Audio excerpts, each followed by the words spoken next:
Love of lovers.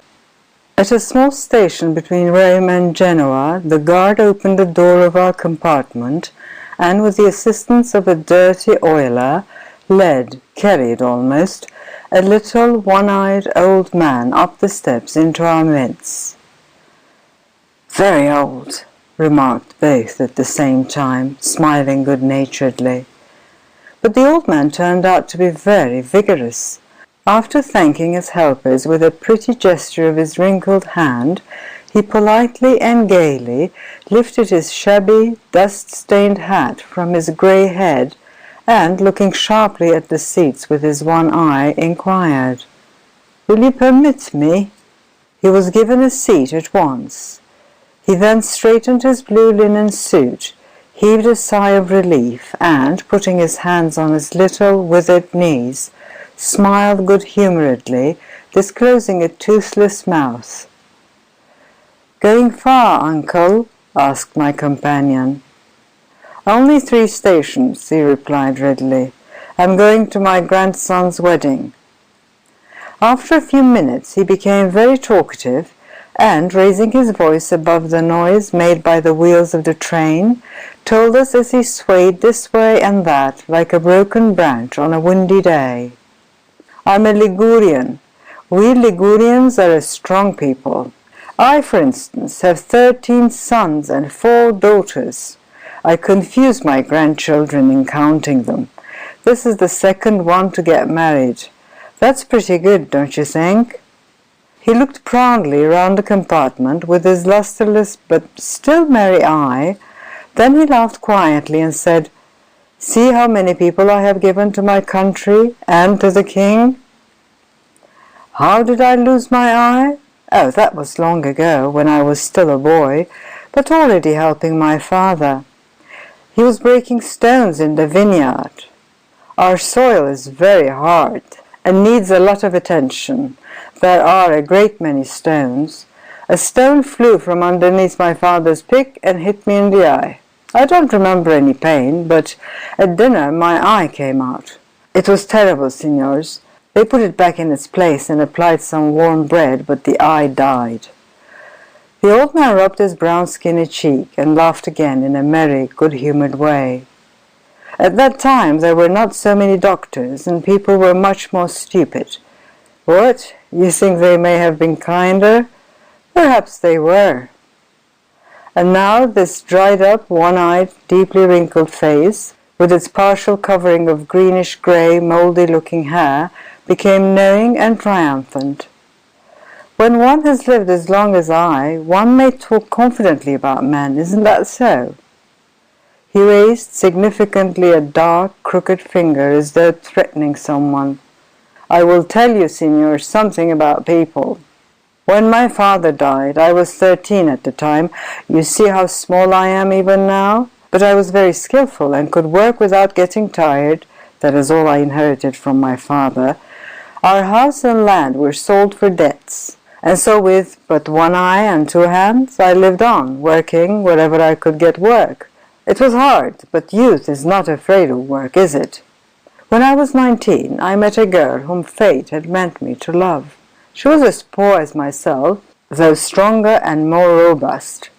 She also lived with her mother, an old woman in failing health, and worked when and where she could. She was not very comely, but kind and clever, and she had a fine voice. Oh, she sang like a professional, and that in itself means riches, signors. "Shall we get married?" said I, after we had known each other for some time. "It would be funny, you one-eyed fellow," she replied rather sadly. "Neither you nor I have anything. What should we live on?"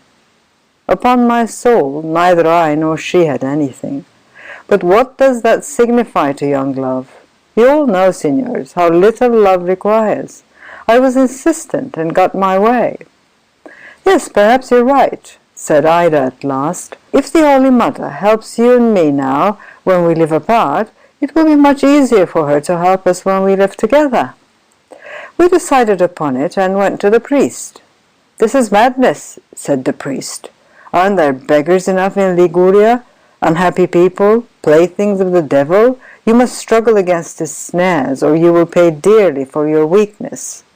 All the youths in the commune jeered at us, and all the old people shook their heads, I can tell you. But youth is obstinate and will have its way. The wedding day drew near. We were no better off than we had been before. We really did not know where we should sleep on our wedding night. "Let us go into the fields," said Ida. "Why won't that do?" "The Mother of God is equally kind to all, and love is everywhere equally passionate when people are young." That is what we decided upon, that the earth should be our bed and the sky our coverlet. At this point another story begins, signors. Please pay attention. This is the best story of my long life. Early in the morning of the day before our wedding, the old man Giovanni, for whom I worked, said to me like this, his pipe between his teeth, as if he were speaking about trifles. "Ugo, you had better go and clean out the old sheep shed and put some straw in it. Although it is dry there, and no sheep have been in it for over a year, it ought to be cleaned out properly if you want to live in it with Ida." Thus we had a house. As I worked and sang, the carpenter, Constanzio, stood in the door and asked, "Are you going to live here with Ida? Where's your bed? You must come to me when you have finished and get one from me. I have one to spare." As I went to his house, Mary, the bad-tempered shopkeeper, shouted, "The wretched sillies get married and don't possess a sheet or pillow or anything else. You're quite crazy, you one-eyed fellow. Send your sweetheart to me." And Ettore Viano, tortured by rheumatism and fever, shouted from the threshold of his house, "Ask him whether he has saved up much wine for the guests. Oh, good people, who could be more light-headed than these two?" In a deep wrinkle on the old man's cheek glistened a tear of happiness.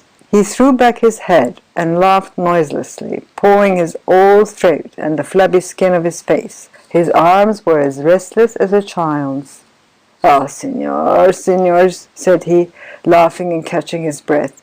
"On our wedding morn we had everything that was wanted for a home.